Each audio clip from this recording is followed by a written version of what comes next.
하이델베르크 기본문답 주연의 32주 두 번째 시간입니다. 제86문답, 제87문답을 선고하겠습니다.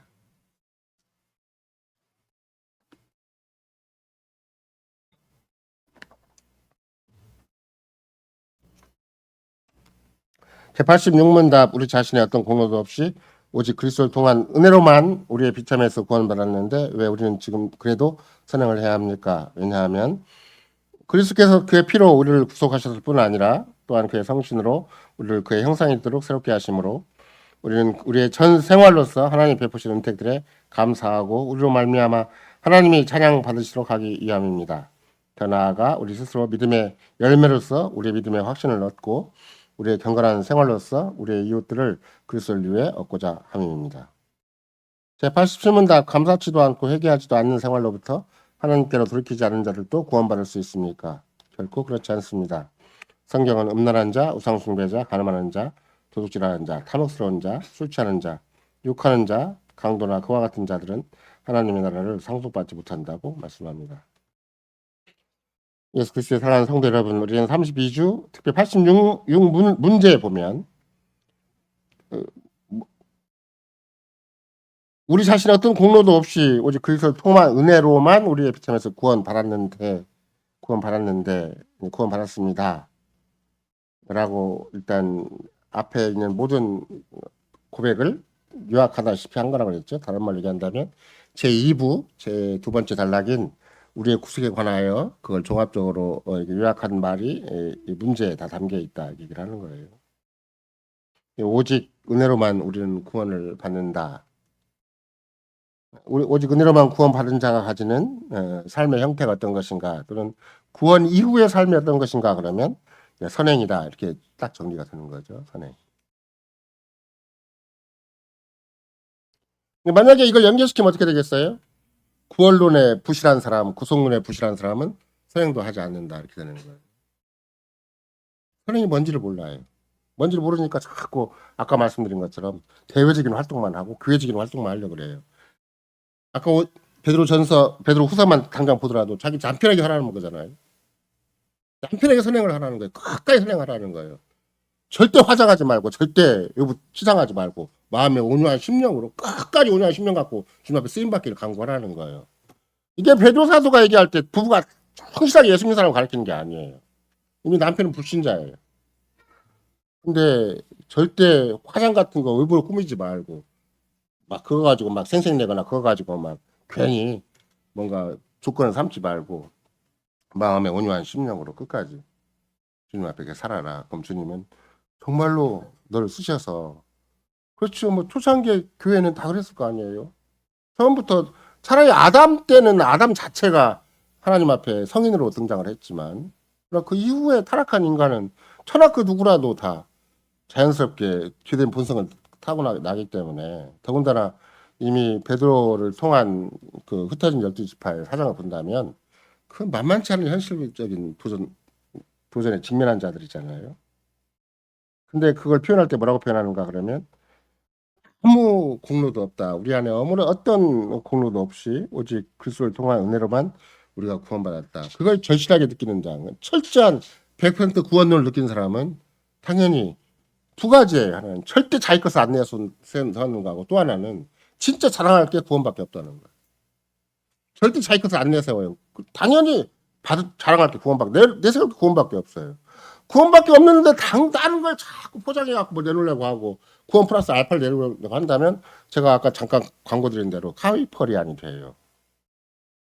복음밖에 없고 구원밖에 없고 말씀밖에 없어야 되는 거예요. 여러분과 나는 자랑할 것 그리스도밖에 없어야 되는 것이지. 거기다가 뭘 자꾸 자랑할 게 많고 이력이 많고 스펙이 많고 뭔가 남다른 뭐 매력이 있고 막 이렇게 얘기해버리면 그것이 절묘하게 우선 당장은 더 효과가 있는 것처럼 보이고 그것도 있으니까 더 좋겠다고 생각할지는 모르나 그렇지 않아요. 결국은 그게 복음이 희석되고 구원이 희석되고 그리스도가 희석되고 믿음이 희석되는 것이지 절대 같이 공존할 수가 없어요. 그런 맥락에서 만약에 그리스도의 구속론, 구원론이 100%다. 정말로 완전한 구주로 인정을 한다. 그러면 그게 뭐가 있겠어요? 구속 구원의 본질이 뭐예요? 죄 용서받은 거예요. 내가 정말 눈곱만큼도 자랑할 것이 없고 뒤지면 뒤질수록 내면 낼수록 죄밖에 없는데 그리스도의 완전한 십자가의 구속을 용서받았다는 거잖아요. 그 용서받은 기쁨 갖고 평생을 살아가는 거예요. 근데 용서 안 받고 나는 자랑할 게 많아요. 맵시가 좋다든지 뭐 모종의 매력이 있다든지 아니면 내가 너보다 좀 낫다든지 아니면 나름대로 생각해서 이렇게 좀 그럴듯하게 살아왔다든지 다른 사람은 다 이렇게 지금도 그럭저럭 살아가는데 나는 이만큼 살아왔다든지 이런 식의 생각이 나오고 있으면 그 사람은 아직도 죄사의 뭔지를 몰라요. 죄가 뭔지를 모르니까 그러겠죠. 그러면 죄가 뭔지를 모르는 만큼 그리스도가 필요하지 않아요. 실천적으로. 이런 맥락에서 특별히 로마서를 보낸 바울 사도의 입장도 로마 제국 치하에서 사람들이 어떤 사고방식을 가지고 살았겠는가, 어떤 생활 방식이 있겠는가를 전제로 하고 참 부끄럽다. 바울을 굉장히 부끄러워하는 거죠. 바울이 전한 복음도 포함해서 부끄러워하듯이 여러분과 내가 현실적으로 처할 수 있는 방식이 어떤 것인가. 바울처럼 부끄러운 자리에 멀리 가 있어야 되는 것이지. 내가 정말로 주를 의지해서 주의 도구가 되고 정말로 그리스도를 이 땅에 처신하는 것은 세상이 나를 바라볼 때는 굉장히 부끄러운 존재라는 걸 인정을 하고 시작해야 되는 것이지. 세상 앞에서 떳떳하게 난 예수 믿지만 너희보다 낫다 이런 식으로 생각을 해버리면 이제 그 다음부터는 증거력을 상실하게 되는 것이고 그 세상 따라가다가 이제 누구 말처럼 가지래가 찢어지는 것이고 그런 맥락에서 우리는 오늘의 고백에서도 어떤 공로나 기여가 없다. 어떤 장점이 없어요. 오직 그리스도를 통한 은혜로만 이제 오직 그리스도로만 오직 은혜로만 우리가 죄와 비참으로부터 구원을 받았다. 우리의 구원은 내 것이 눈꼽만큼도 없다. 내가 자랑할 것이 남다르게 뭐 별도로 제시할 것이 아무것도 없다는 거예요. 근데 우리는 그래도 선행을 해야 된다. 왜 그러는 것인가? 우리는 새로운 본성을 가졌고 새로운 생명을 가졌고 드디어 하나님의 형상이 회복됐기 때문에 그렇다. 이렇게 얘기를 하는 거잖아요. 우리는 존재 자체가 다르다. 그러니까 선행이 분명히 어떤 당위예요. 당인데 당위를 설명할 때 존재가 다르다고 설명하니까 당위가 연계되는 것이지. 존재가 불투명하고 존재가 뭔가 구속받은 또 그리스도인으로서의 뭔가 흐리멍텅한데 절대 선행이 있을 수가 없어요. 왜? 그 사람은 세상 처신하게 바쁜 사람이지. 선행을 하더라도 자기 자랑이 교묘하게 섞여 있는 것이지. 그리스도를 자랑하는 선행은 아니거든요. 하물며 여러분과 내가 한 집에 살아보세요. 그렇게 자랑해서 집안이 돼요? 직장에서는 신사복 입었으니까 처신이 돼요. 동네에서나 사회에서는 처신이 되는데 집안에서는 절대 처신이 안 되는 법이에요. 집안에서는 속속들이 드러나 이 사람이 진짜 예수 믿는 사람인가 아닌가 진짜 그리스도인가 아닌가가 철저하게 드러나요. 움직이면 드러나는 것이고 숨 쉬는 것까지 그리스도인가 아닌가 드러나는 것이지. 그걸로 그게 선행이라는 거예요. 숨을 쉬는 게 선행이고 움직이는 게 선행이고 언행의 심사가 선행이고 일거수일투족이 선행이라는 거예요. 이게 지금 우리 고백이에요. 그게 선행이지 막 밖에 나가서 전도하고 뭐 착한 일하고 누구한테 기증 봉사하고 뭐 이런 거 선행이라고 얘기하지는 않아요. 선생님의 활동 자체가 선행이다. 그렇죠? 옛사람과 구별된 것이 바로 선행인 것이고. 그러니까 우리는 가정 자체에서 내가 성질되는가 안 되는가를 빨리 파악을 해야 되고 내가 어디에 예민한가 어디에 민감한가도 빨리 파악을 해야 되는 거고 내가 도대체 무슨 생각을 가지고 살아가는가도 자꾸 자기가 돌아봐야 되는 거고 내가 정말 예수 믿는 사람이야? 내가 그리스도인이야? 이거 자꾸 따져봐야 되는 것이 따지는 사람은 진짜 선행을 하는 사람이에요. 따지는 사람은. 거기에 문제의식 가진 사람은 진짜 선행하는 사람이고 아무 문제 없어 나는 모범적인 신자야. 난 누가 봐도 내 누나는 신자야 이렇게 생각하는 사람은 그 정상이 아니에요. 그 사람은 진짜 구속론이 제대로 돼 있는 건지 하나님 말씀 자기 믿음이 제대로 돼 있는 건지도 의심스러울 정도로 절대 자동적으로 되진 않아요. 자동적으로 우리가 그리스도인이 되진 않아요. 오히려 끝까지 믿음으로만 현실을 가르며 나갈 때 그 신비한 인생관이 생기고 신비한 세계관이 생기고 신비한 역사관이 생기는 것이지 이게 막 내가 뭐 나보다 탁월해가지고 그런 생기는 법이 있는가 안 그래요. 절대 그런 법이 없죠. 그런 맥락에서 특별히 우리는 선행을 하도록 주께서 만드셨다. 근데 선행하기 이전에 지금 우리 고백서나 성경이 가르치는 바대로 선한 일을 위해서 지음받았다고 얘기를 하잖아요. 그러면 선한 일을 위해서 에베소 같은 경우에 지음 받기 전에 우리의 상태가 어땠는가 그랬더니 이전에는 여러분 에베소 금방 우리가 같이 낭독을 했잖아요. 그러면 선을 위해 지음 받아가지고 본격적인 선행을 행하기에 이전에 어떤 모습이었었어요? 2장 1절에 보면은 허물 가지고 죽었다라고 해놓고 죽은 상태가 어떤 거예요? 세상 풍속을 쫓았다. 그죠? 세상과 똑같이 살았다. 그러면 또 하나는 공중의 권세 잡은 자를 따랐다. 세상과 똑같이 살면 곧바로 나는 모든 정신, 모든 방식, 모든 감각이 어디로 가는가? 마귀적인 거예요, 전부. 마귀가 세상에 심어놓은 것들이거든요. 돈에 꼼짝 못하게 만들고, 사람 눈치에 꼼짝 못하게 만들고, 세상적인 조건에 쩔쩔매게 만드는 거. 그리고 세상적인 방식이 굉장히 익숙해져 있어요. DNA 자체가. 근데 그게 전부 마귀적이에요. 여기 써 있잖아요. 내가 한 말 아니, 공중의 권세 잡은 자를 따른 거다. 그게. 그 다음에 나온 말이 뭐예요? 순종의 아들 가운데 역사한다. 그럼 우리 주변에 직장 상사나 직장에 수많은 뭐 직원들이 다 있을 텐데 그런 사람한테 누구라는 거예요? 불순종 아들 가운 아들들이 불순종 아들들이 있잖아요. 이런 거 나도 그 다니면서 불순종 아들 한두 번이 아닌데 하물며 그 사람들 얼마나 불순종 자식들이겠어요. 자식이라는 말을 쓸 때 왜 그래요? 그 아버지가 불순종했다는 말이 아니에요. 자식이라는 말은 히브리적인 독특한 개념인데 그게 그걸 이어받았다는 거예요. 누구의 아들, 누구의 아들. 예를 들면 아까 바울 사도를 얘기할 때도 가말리엘의 힐렐의 그 큰 문화생이고 그 밑에 또 가말리엘이 있었고 가말리엘 밑에 이렇게 바울 사도가 있다고 얘기를 하잖아요. 그럴 때 쓰는 말이 힐렐의 아들 가말리엘, 가말리엘 아들 바울. 우리가 지금 디도서 보니까 디도를 뭐라고 그래요? 바울 사도가 내 아들이라고 하잖아요. 그게 그거예요. 모든 정신과 사상, 모든 가치가 그대로 전수가 되는 걸 아들이라고 그래요. 히브리적인 개념에서. 불순종으로만 평생 살아가요. 아버지도 불순종 살고 나도 불순종만 살아가요. 뭐에 따라서 공부에 거슬 잡은 자가 역사하니까 그리스도는 아무 상관이 없어요. 순종이 뭔지 믿음이 뭔지 성경이 뭔지 아무것도 몰라요.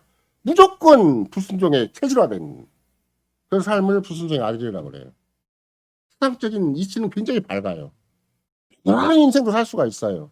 근데 종합적인 것은 세상 풍속을 줬고 공중의 권세 잡은 자를 따르고 그 다음에 불순종의 자식들로 살아가는 거예요. 자기는 불순종이 자기 인생의 특징이에요.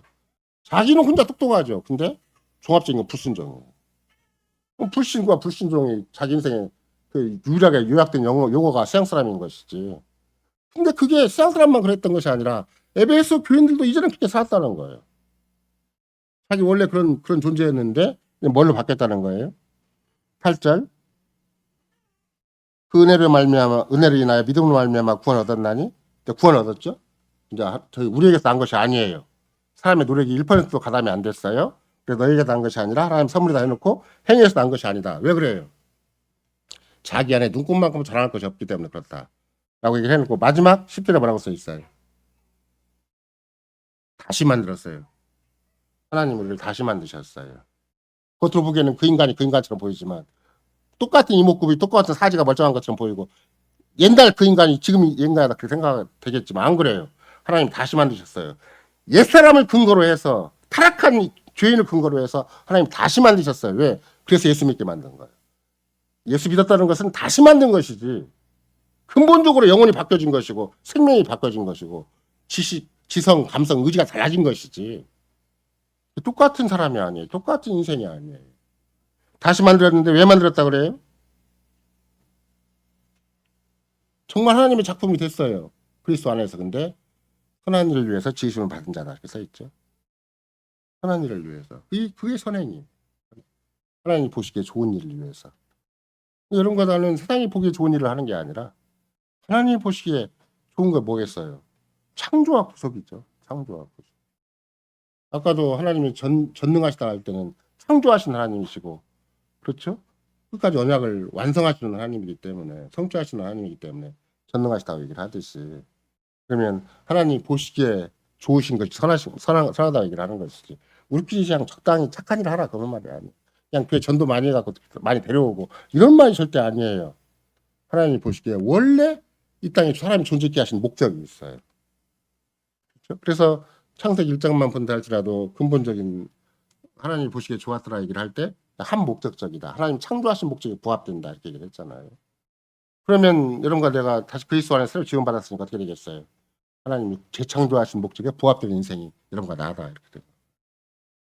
우리 인생은 어설프게 그냥 종교적인 생생내다가 조금 열심히 내다 말고 뭐 적당히 우물쭈물하는 게 우리 인생이 아니라 하나님이 창조하신 목적과 똑같이 그것이 타락해 버리니까 다 재창조하신 목적을 그대로 이루려는 그런 전혀 새로운 생명, 새로운 인간, 새로운 인류 가운데 우리를 부르신 거구나. 이게 바울 사도가 새로운 세계관, 새로운 인생관, 새로운 역사관으로 우리를 가르치는 거예요.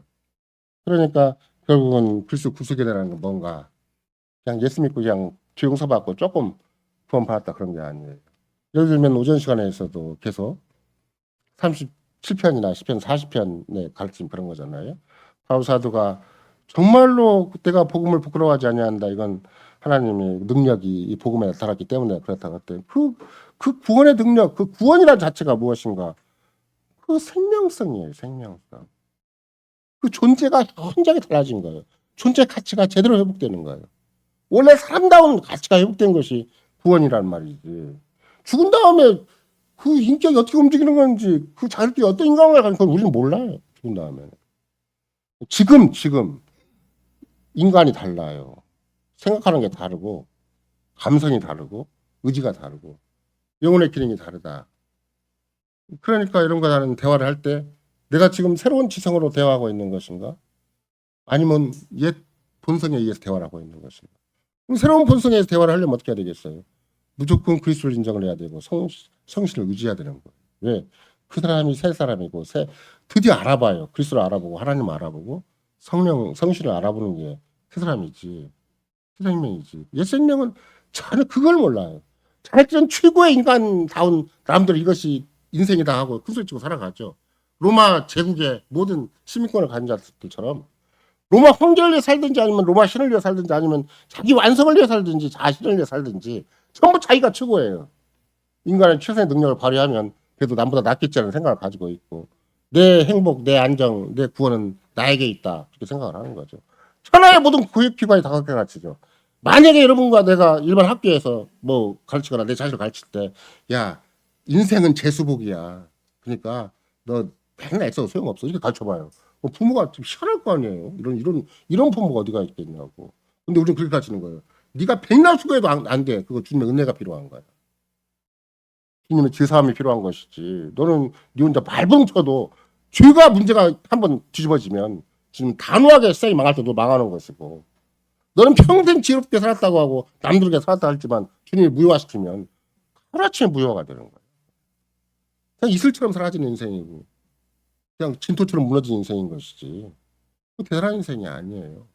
그걸 막 크다고 생각하고 그걸 대단하다고 생각하는 것 자체가 우리한테는 엄청난 하나님 앞에 패역한 모습이 되는 것이죠. 따라서 우리는 우리의 선행이라는 게 절대 신적인 기원, 하나님의 형상으로 회복된 하나님의 생명으로 우리 다시 회복된 것이다.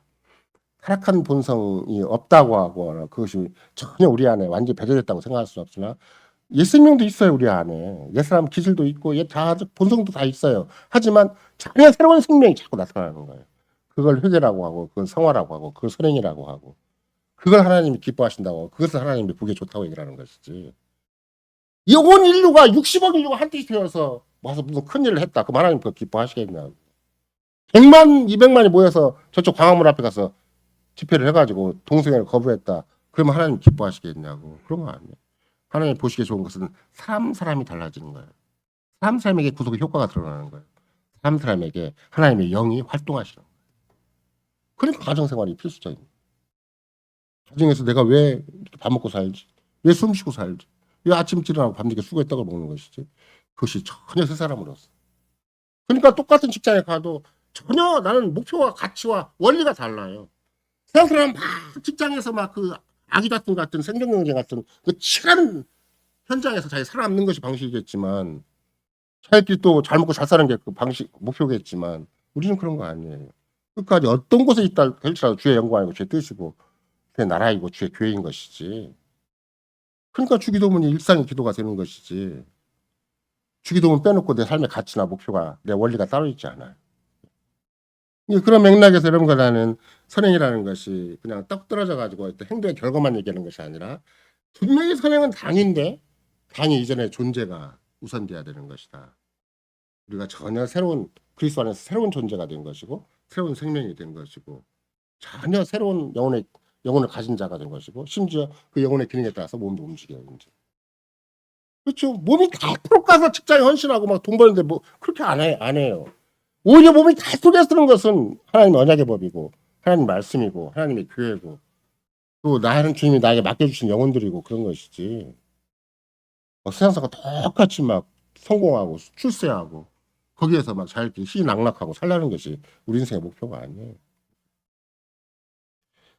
따라서 은혜란 오직 은혜로만 오직 믿음으로만 오직 그리스도로만 할 때는 그게 이념에 불과한 것 또는 어떤 겉으로 표에 불과한 것이 아니라 제가 종교개혁 당시에도 늘 말씀드렸지만 내가 오늘을 살아간다고 할지라도 내가 오늘의 언행심사 오늘의 일거수일투족을 한다 할지라도 이게 은혜로 처신하는 것인가 이게 믿음으로 처신하는 것인가 이게 그리스도를 끝까지 의지하고 그리스도 안에서 처신하는 것인가를 생각하면 생각할수록 힘이 나도록 돼 있어요. 이쪽은 독특한 에너지가 있어요. 세상 사람들은 내 성취에 따라서 더 에너지가 나한테 주어지고 뭔가 힘이 가해지고 그런 거지만 나는 오히려 주 앞에 날 내려놓으면 내려올수록 더 큰 힘이 나오고 큰 에너지가 나오고 복됨이 나오고 더 내 인생에 빛이 나는 영광스러운 게 되는 것이지.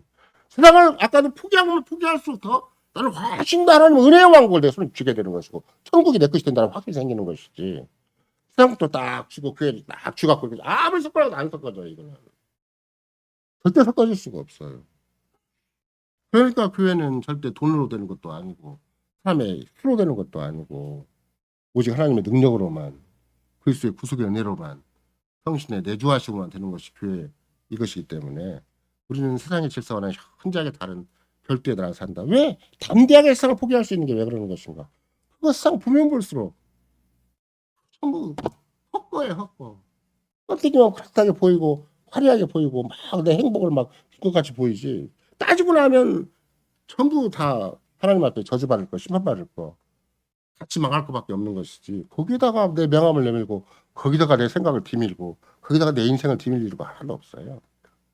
내가 사는 이유는 그럼에도 불구하고 세상을 떠나서 사는 것이 아니고 세상 한가운데서 그리스도는 사는 것이고 교회 살아있는 시대로 사는 것이기 때문에 나에게 말도 안 되는 나에게 하나님이 친히 그리스도의 이름을 걸어놓으시고 아버지의 이름을 걸고 아버지의 뜻을 걸고 아버지의 나라를 걸어놓으셨기 때문에 사는 곳곳에 의미가 있는 거예요. 거기는 막 세상 사람이야 무조건 돈이 많아야 되고 힘이 좋아야 되고 막 뭔가 결과가 많아야 돼요. 우리는 안 그래요. 망해도 아파도 괴로워도 힘들어도 다 주님이 거기 쓰시는 바가 있어요. 주님의 작품성이 다 드러나는 거예요. 그러니까 세상 사람은 막 조건이 화려하고 커야 되고 많아야 되고 양이 결정하고 막 모든 수가 결정하는 것이 되겠지만 우리 삶은 절대 안 그래요. 못 나도 괜찮아요. 제가 오전도 말씀드렸잖아요. 제가 영어 잘했으면 계획이 못 들어왔어요. 영어 못하니까 가서 그냥 어영부영하고 그냥 그들 의지해 살아오니까 주님 보여줄 거 다 보여준 것이고 챙길 거 다 챙기게 하신 것이지. 100번, 1000번 교수, 10대 교수, 지금 현재 한국교회 모든 신학 교수보다 더 훌륭한 교수가 됐겠죠. 실력으로나, 내놓으라는 거요. 공부 못하니까 계획계가 뭔지를 알게 되었고, 하나님 나라가 뭔지를 알게 되었고, 제대로 주님 앞에서, 아, 내 존재 가치가 어떤 것인가 확인하게 되는 것이지. 똑똑한 거 잘난 거지 했으면은, 아무것도 안 되죠. 지 혼자 잘난 맛에 살다 그만둬야 되는 것이죠. 신학교라는 영역 속에서도, 교회라는 영역 속에서도, 아, 사람이 그렇게 될 수도 있는 거예요.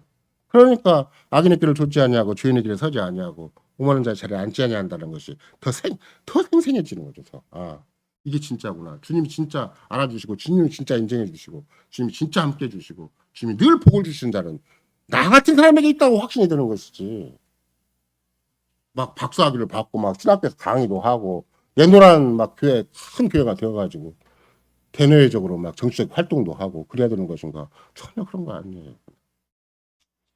이런 맥락에서 절대 내가 가진 조건, 내가 가진 여러 가지 뭐 생생낼 만한 그런 비교 우위적인 걸 자꾸 내세우는 것이 중요한 것이 아니다.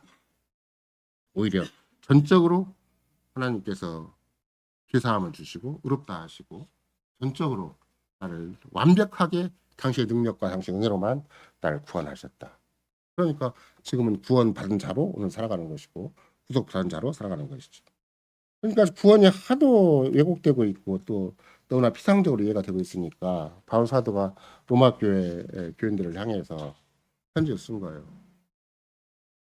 너희가 나를 맞이하기가 부끄럽게 되고 로마적인 체계, 로마적인 삶의 원리, 로마적인 뭐 어떤 인간템이 있을 거 아니에요. 어떤 것에 내가 가장 어울리지 않는 사람이 된다 할지라도 나는 내가 경험하기에는 내가 확신하기에는 복음에는 하나님의 진짜 능력이 있는 거다.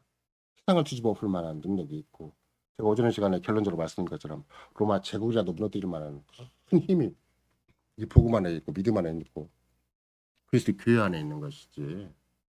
이런 거 친구나도 마찬가지. 천하가 뭐 트럼프가 어떻고 뭐 우크라이나 러시아 전쟁이 어떻고 뭐 대한민국 누가 되고 안 되고 뭐 이게 중요한 문제가 아니에요. 우리가 그 나라와는 전혀 비교가 안 되는 독특한 은혜의 왕국 속에서 지금 건설자로 살고 있는 것이고 그 나라에 전부 뭐 여러분과 내가 판사나 검사나 아니면 세상에 조금 요직을 행정부의 요직을 앉으려고 그러면 얼마나 공부를 해야 돼. 우리 자식을 지금부터 키워서 평생 채찍질해가지고 고시 돌동말동 하는 거잖아요. 우리는 은혜로 다 하나님 나라에 큰 공무원이 다 돼 있는 거예요. 하나님 나라에 요직에 다 있는 것이고 각자 주어진 자리에서 얼마든지 하나님 나라를 건설할 수 있는 능력과 영광과 은사가 다 주어진 것이고 그럼 그런 인생을 한번 살아봐야지. 어떻게 그냥 허구나 세상을 쫓아가다가 생색도 안 나는 삶, 세상에 좀 뒤처진 삶을 간신히 자기 스스로 합리화하는 그런 삶을 살겠냐고. 주님의 나라에는 아무도 무가치한 자가 없고 아무도 은사 없는 자가 없고 아무도 이슬람 하는 사람이 아무도 없는데 철저하게 그 나라에는 필수의 원들만 있고 그 나라의 모든 사람이 누구도 빠짐없이 그리스도인이고 누구도 빠짐없이 왕이고 제사장이 선지자라고 하는데 주님 거기서 실력 테스트하거나 자격 테스트하냐고. 그거 학습 같으면 처음부터 예수 믿을 때 로마서에서부터 아예 주님의 나라에 들어올 자 내가 테스트하겠다라고. 테스트하는 실력이 있어야 된다. 몸이 건강해야 된다. 아니면 뭔가 앞뒤가 맞고 좀 얼굴이 반반해야 된다. 써놨을 거예요. 안 써놨잖아요. 오직 은혜로, 오직 믿음으로, 오직 그리스도로만 구원받으면 구원 속에 모든 완벽한 게 준비되어 있는 것이지. 주님이 구원은 좀 어설픈 건가? 내가 AS 종종 해줄게.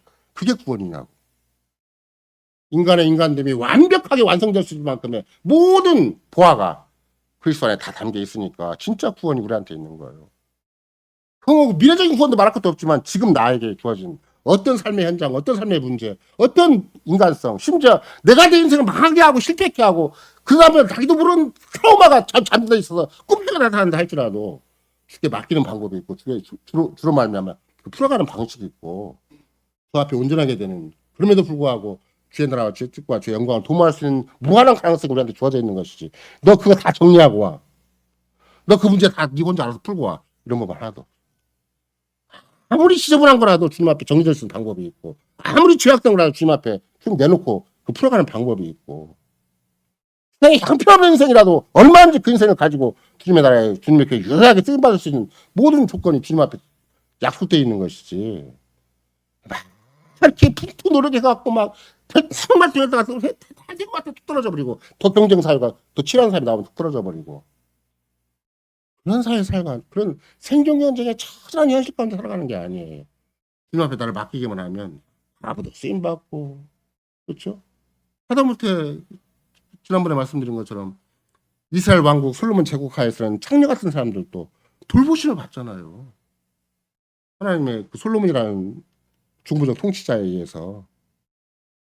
그러면 우리가 가진 억울함이 있고 우리가 가진 정말 세상 앞에 내놓을 수가 없고 뭘 내놓는다 할지라도 세상적인 방법은 도무지 풀 수 없는 그 집안의 문제가 있다 할지라도 그 주님 앞에 자꾸 맡겨서 풀어가는 거예요. 그게. 근데 주님은 적당히 풀어주는 게 아니에요. 완벽하게 나에게 딱 필요한 대로 유효적절하게 하나님 나라에 필요한 대로 하나님 교회에 필요한 만큼 충분히 고쳐주시고 충분히 함께 해주시고 충분히 능력을 부여주시고 충분히 인간 앞에 서신할 수 있도록 해주시는 것이지. 그것이 교회에 약속되어 있고 복음에 약속되어 있고 그것이 하나님 말씀에 약속되어 있고 하나님 언약 안에 보장되어 있는 것이라고 주님은 누누이 가르치는 거예요.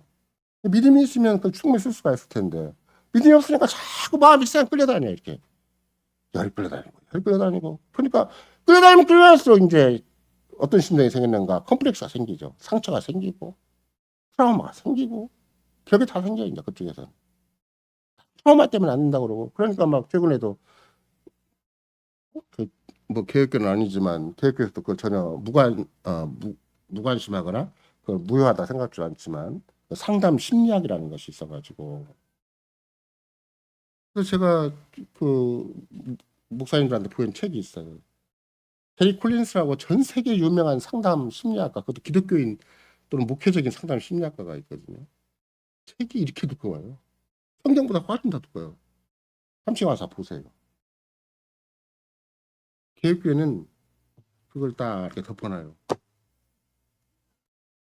그렇게 상담하기 그게 굉장히 심리학적인 방법이고 인간의 부패성이라는 것을 전제하지 않고 부패도 사람끼리 잘 이때처럼 해결된다고 생각을 하고 있고 뭔가 심적으로 잘 조절하면 뭔가 새로운 인간성이 개발될 수 있다는 등 아니면 상처가 치유받을 수 있다는 등 이런 식으로 사람을 속이고 물론 자연 세계 속에서는 또는 자연인의 세계 속에서는 별 방법이 다 있죠.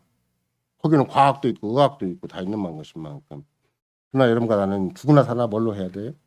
복음으로만 믿음으로만 은혜로만 그리스도로만 성신으로만 하나님의 말씀과 약속으로만 현실을 가늠하는 것이 삶의 철칙이고 그게 진짜 복이 거기서 우러나와요.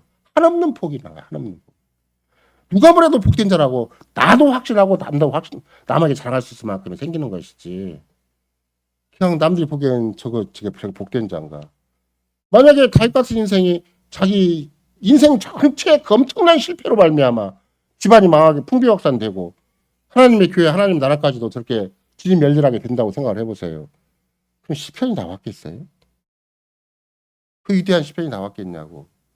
시편 속에 너무나 아름다운 시가 전 역사적으로 전 인류에게 누구에게나 복음이 될 만한 시가 그렇게 역사 전체에 아름답게 울리고 있는데 이런 맥락에서 여러분과 나는 이런 하이델베르크 교름답에서 32주에서 선행이라는 말을 쓴다고 할지라도 선행 자체가 도대체 뭐냐 그러면 하나님의 형상으로 회복되어 살아가는 것이다. 그러니까 충분히 자랑할 만하고 충분히 기능이 있어요. 충분히 자랑할 만하고 충분히 기능이 있을 때는 1차도 뭐가 있어야 되겠어요? 자기 안에 그만한 확신이 있어야 돼요. 그렇잖아요. 그래서 자기 확신에게 큰 도움이 돼. 아, 내가 생각하고 말하는 것 속에서 남한테 승진하라는 말이 아니에요. 내 안에 있다는 효과가 나요. 내 안에. 내가 이렇게 성경대로 살고 믿음으로 살면 자꾸 힘이 나게 돼 있어요. 늙어 죽을 때까지 힘이 나요. 나이 먹으니까 힘이 안 나는 것이 아니라 배웠으니까 그냥 배운 건 배운 거고 현실은 현실이 아니에요. 자꾸 마음과 영혼이 새롭게 될 뿐만 아니라 그만큼 몸도 기능도 거기 부차적으로 충분히 영혼을 지지할 만큼 되는 것이지 몸뚱아리 하나 갖고 그냥 거꾸로 영혼을 간식 끌어당기고 살아가는 그래서 막 지금도 서양 속담에 그런 것이 있잖아요. 뭐 건강한 몸에 건강한 신체라든지 아니면 뭐라 그래? 거꾸로 된 거예요. 어쨌든 몸에 영혼이 따라다니기도 하겠지만 몸에 정신이 따라다니기도 하겠지만 안 그래요. 우리는 주님이 이미 부패된 인간, 타락한 인간, 하나님의 저주와 시험받은 인간, 아까로 얘기한다면 그야말로 허물과 죄로 죽은 인간, 세상 풍속을 쫓은 인간, 공중의 권세 잡은 자를 따른 인간, 불순종의 자식으로서 진노의 자식으로 살아가는 그 인간이 원재료예요. 우리 재료. 그 재료에다가 영혼을 자꾸 바꾸는 거예요. 그렇게 재창조 세계를 살게 하시고 전혀 새로운 은혜의 세계, 사랑의 세계, 신비한 구속의 세계를 살게 하시는 거예요. 그러니까 재창조는 어디서부터 시작하는가? 이미 부패된 인간, 타락한 인간, 저주와 심판을 받은 인간 그걸 전제로 하고 그걸 재료로 삼아서 새로운 세계를 만들어가기 때문에 여러분과 내가 새로 지음받 아까 분명히 새로 지음받았다고 써있잖아요. 에베소 같은 데는 새로운 지음받으니까 아예 우리 인간 속을 다 여기다 집어넣고 그걸 다 끌어 만들어 그걸 해가지고 다시 송웅섭이라는 인간을 만든 거 아니잖아요. 옛날 송웅섭이나 지금 송관은 똑같은 이목구비를 가지고 있고 똑같은 DNA를 가지고 있지만 그 안에 똑같이 죄도 있고 똑같이 부패도 있는 거지만 그걸 재료로 해서 지금 만들어 가시잖아요. 지금 건설 중이고 지금 다시 재창조 중이고 지금도 늘 새로워지는 것이죠. 그래서 선행이라는 것은 일상의 일이고 그 생활 구석구석의 일이고 그게 오늘 내일 날마다의 일이 되는 것이지 그걸 빼놓고 우리의 선행이라고 얘기할 수가 없어요. 우리의 선행은 날마다 옆 사람과 관계를 어떻게 하는 것인가. 무엇보다도 직장에서 옆 사람이 중요한 게 아니에요. 가정에서 옆 사람하고 내가 어떤 인간인가. 막연히 그냥 혈육적인 인간인가. 내 자식이고 내 남편이고 내 아내인 게 그냥 적당히 살아가는 것인가. 아니면 정말로 그리스도인 살아가는 것인가. 가정이 존재하는 이유, 부부가 존재하는 이유, 부모와 자식이 존재하는 이유는 그리스도인이 되도록 들어가는 거예요. 재료가 돼, 재료. 이 재료가 되는 것이고 내 본질은 무엇인가? 그리스도인. 몸과 영혼이 그리스도에 속한 자로서 내 삶의 특성을 드러내라고 나의 존재감을 드러내라고 그 존재감이 잘 드러내는 것이 선행이고 그게 성화고 그게 회개고 그게 중생이고 그게 주께서 여러분과 나에게 오늘도 이런 모습을 살게 하시는 뜻이 되는 거죠. 만약에 주님이 선행 정말 대내적인 선행을 하게 했다면 우리와 하여금 힘있게 전혀 돈을 모아가지고 막 대외적인 선교를 하고 막 그렇게 하게 했겠죠. 이런 건 지금 뭐 돈 뭉쳐 살라고 해도 뭐 돈이 뻔한 거잖아요. 그러나 우리가 헌금을 내고 우리가 최소한도의 자기 사역을 내는 것만 가지고도 충분히 주님의 나라에 의미 있는 삶이 된다고 생각을 해보세요. 아, 주님이 보통 은혜가 아니구나. 보통 자비가 아니구나. 우리의 은사를 다 개발하게 하시고 다 활성화시켜서 우리같이 미미한 여건인데도 역사적인 과업을 감당하게 하고 새로운 언약의 시대를 펼쳐나가게 하고 그 무한한 가능성, 아름다운 가능성을 우리에게 주셨다고 생각을 해보시면 내가 할 일이 너무나 많구나. 내가 소망하고 내가 의지할 일이 너무나 많고 내가 감사할 일이 너무나 많구나. 이렇게 생각할 일인 것이지. 그러거나 말거나 나는 내 인생 그냥 허덕이다 끝나겠다.